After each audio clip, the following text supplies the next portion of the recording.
aujourd'hui parler du circuit training. Donc le thème circuit training est principalement aujourd'hui le thème du circuit training à série alternée.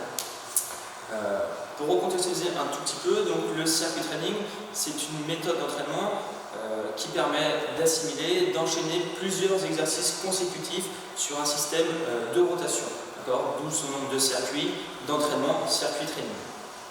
Il faut savoir que le circuit training permet d'englober plusieurs objectifs de travail, aussi bien sur des personnes qui sont en apprentissage de la musculation, voire jusqu'à la prépa physique, de la préparation sur un sport précis.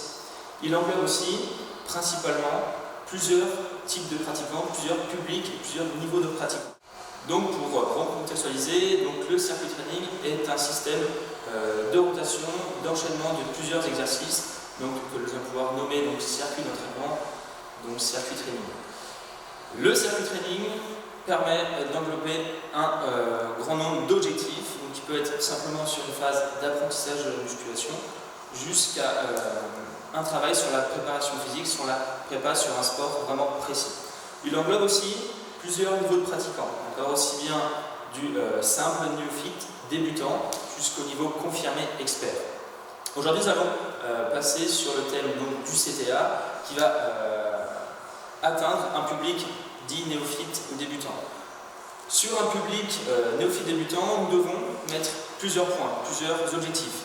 La séance d'un débutant doit être accessible, elle doit être adaptée, elle doit être évolutive, motivante et sécurisante. Elle permet de lutter contre plusieurs monotonies d'entraînement, mais tout ceci dans un simple objectif, ça va être l'automatisation d'un geste de qualité. Donc le public néophyte débutant peut être amené à rencontrer plusieurs problèmes. Dans un premier temps, il peut être amené à rencontrer des difficultés sur la posture, des difficultés sur l'équilibre, des difficultés sur l'affection, tout ce qui est la peur du regard des autres, des difficultés sur la coordination, puis sur la ventilation.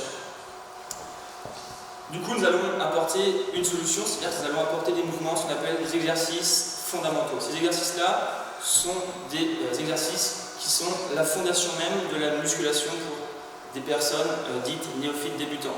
Ce sont des mouvements qui sont quasiment obligatoires pour ce type de public. Ce sont des mouvements qui permettent de renforcer les muscles profonds du rachis, donc de notre colonne vertébrale, et qui permettent de renforcer aussi les muscles des différentes ceintures, donc la ceinture scapulaire, puis la ceinture pelvienne. Ce sont aussi des exercices qui permettent de renforcer les muscles du soutien, les muscles en profondeur de la ceinture abdominale, type transverse, sur exercice gainage, puis des exercices type lombaire, comme la chaise lombaire que nous allons pouvoir voir sur le circuit training juste après. Le circuit training aujourd'hui, notre CTA, lui, comment il fonctionne? Il fonctionne donc sur 4 à 6 exercices, sur 2 à 4 rotations du circuit, 10 à 15 mouvements par exercice, en n'ayant qu'une série par exercice. Récupération, 3 à 5 minutes à la fin de chaque circuit. Avantage, inconvénient, l'avantage du CTA, il facilite et permet la découverte de l'activité. Il y a une adaptation physiologique en douceur, donc peu de fatigue. Et derrière, pour personnes qui sont coachs ou entraîneurs, c'est une facilité de travailler, de mettre cette méthode pour un groupe, pour une équipe. Derrière, le CTA aussi comprend quelques points négatifs, c'est-à-dire qu'il est assez difficile de le mettre en place du fait qu'il y ait beaucoup d'exercices. Il est difficile aussi de le mettre en place par rapport aux horaires de pointe, c'est-à-dire que si vous fréquentez une salle de sport, sur les horaires de pointe, ça va être difficile de mettre un CTA en place. Et dernier point, il n'a pas de gros impact musculaire sur le fait qu'on n'enchaîne qu'une série sur le muscle concerné. Donc pour terminer sur le circuit training à série alternée, il faut comprendre aussi qu'il y a une logique de construction musculaire, c'est-à-dire que nous allons pouvoir placer des exercices dans une logique. Donc aujourd'hui pour le CTA, nous allons placer des exercices qu'on appelle agonistes-antagonistes. Nous allons travailler par exemple le biceps et par la suite le triceps, la poitrine plus le dos. Donc ce sera notre logique sur cette séance. Sur les prochaines vidéos, nous pourrons retrouver le fonctionnement haut du corps, bas du corps. Travail sur le dos, puis un travail sur les jambes. On peut aussi placer une autre logique, c'est-à-dire qu'on va pouvoir placer donc une séance qu'on appelle en full body, qui va comprendre plusieurs groupes musculaires sur la même séance. Ou tout simplement en split routine, c'est-à-dire que nous allons pouvoir placer donc un groupe par vidéo, donc par circuit. Nous nous retrouvons donc dans la salle de musculation en présence donc, de Marina qui va nous suivre donc, sur les différentes phases et les différentes vidéos de circuit training. Donc sur le circuit training, il faut bien comprendre qu'il y a toujours, et c'est fortement conseillé, une phase d'échauffement. L'échauffement permet tout simplement de prévenir de vos blessures et il permet derrière de préparer le corps donc, sur la ou les séances à venir. L'échauffement se découpe en deux parties, sur une partie plutôt généralisée, donc qui prendra un échauffement plutôt cardiovasculaire avec les appareils type ergomètre de votre salle, ou soit en extérieur, vélo, course à pied. Il pourra être derrière assemblé avec une phase de mobilisation ostéo-articulaire, donc avec bâton. En tout, ça correspond sur une phase de 10 à 12 minutes. Il est suivi d'un échauffement plutôt derrière spécialisé, c'est-à-dire qu'il va venir rentrer donc, plus précisément dans la séance. C'est-à-dire qu'on va pouvoir faire des apprentissages et des éducatifs qui vont répondre du coup à la séance à venir. Donc pour notre début de séance, donc, nous avons vu l'échauffement, nous allons maintenant rentrer plus particulièrement dans le corps de séance, donc dans le CTA.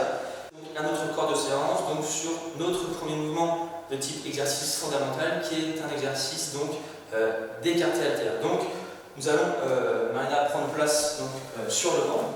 Je te laisse t'installer. Une fois avoir placé les pieds donc, soit au sol, sur le step ou sur l'assise, il est très important de plaquer donc, la zone lombaire, donc le bas du dos sur le banc. Donc Marina, tu vas pouvoir prendre donc, les haltères, donc la première, la zone très très bien.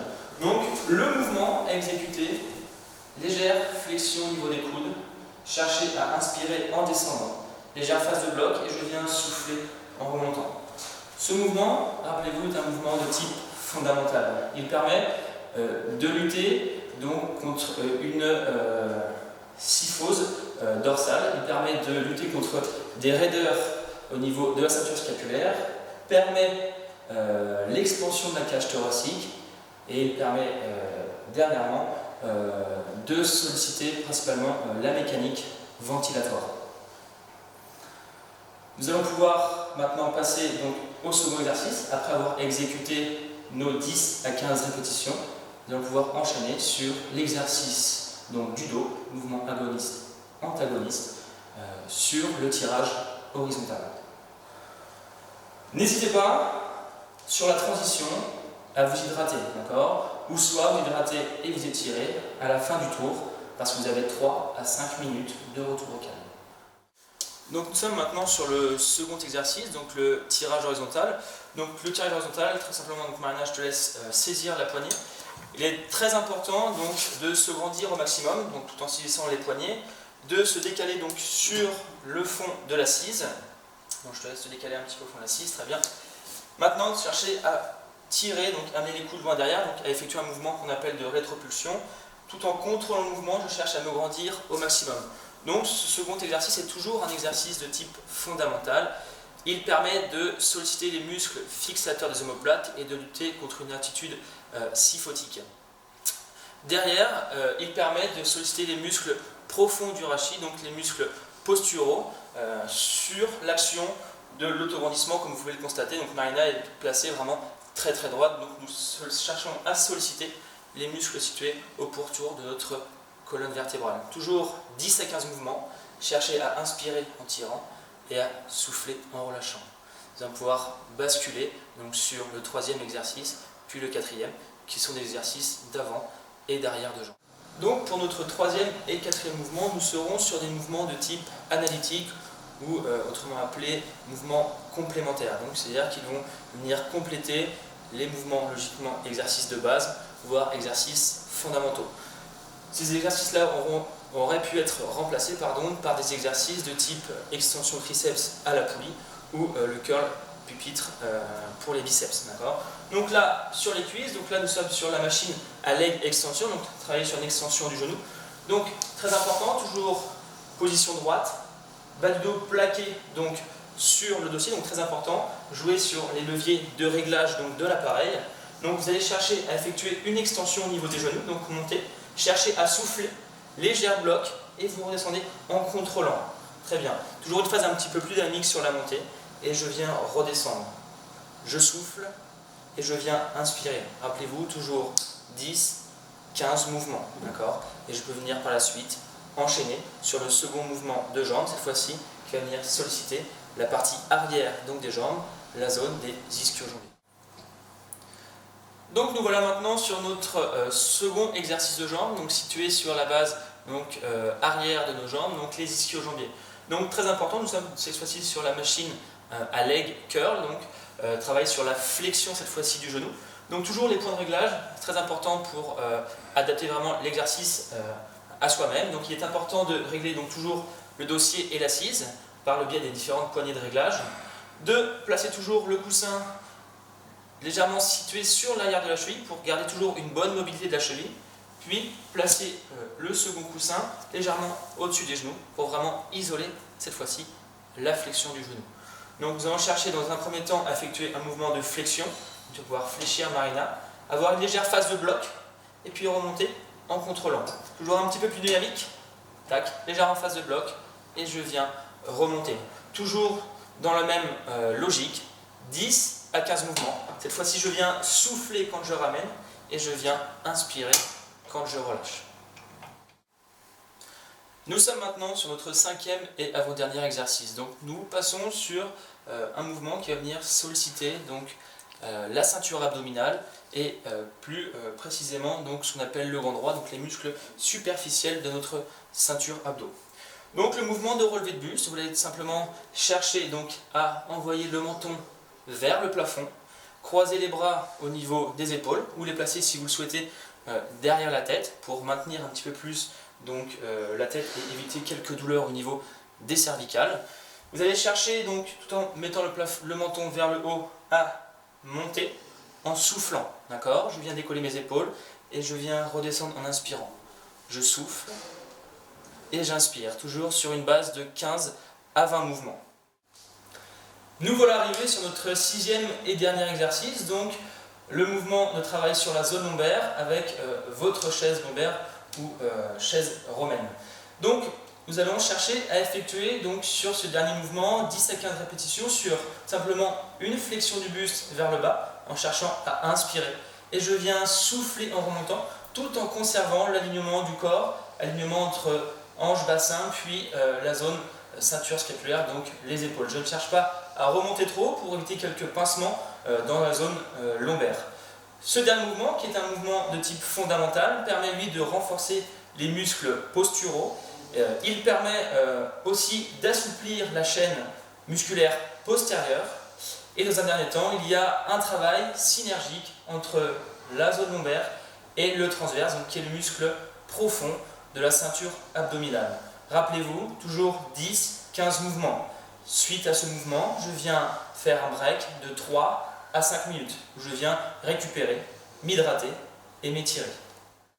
Donc nous avons maintenant terminé donc, le circuit training, donc nos 4 à 6 exercices. Maintenant il est très important de passer sur cette phase de retour au calme, donc la première donc, suite à la fin du premier tour, donc nos 3 à 5 minutes.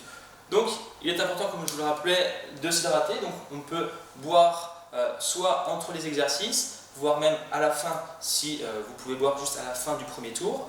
Il est aussi important de s'étirer. Étirement 8 à 10 secondes, étirement traditionnel, donc c'est-à-dire qui reste statique, par exemple sur un étirement de la face avant de la cuisse, ou, ce qui est très intéressant, étirement qu'on appelle balistique. On vient rajouter de la mobilité, tout simplement, étirement en mouvement, d'accord? Ça permet de conserver un tonus musculaire et ce qui permet de rallier toujours les fibres musculaires. Quand nous avons terminé les 2 à 4 tours, nous pouvons passer sur un retour au calme de type cardio. Il est possible de basculer sur des ergomètres, comme sur l'échauffement, type vélo, rameur, elliptique, tapis. Dans l'objectif de redescendre notre rythme cardio et de récupérer. Pour finir, nous pouvons basculer sur une phase d'étirement, d'assouplissement et de relaxation pour finir la séance et pour optimiser notre récupération. Je vous remercie de votre attention et je vous dis à très bientôt sur les prochaines vidéos et sur les prochains circuits training. À très bientôt.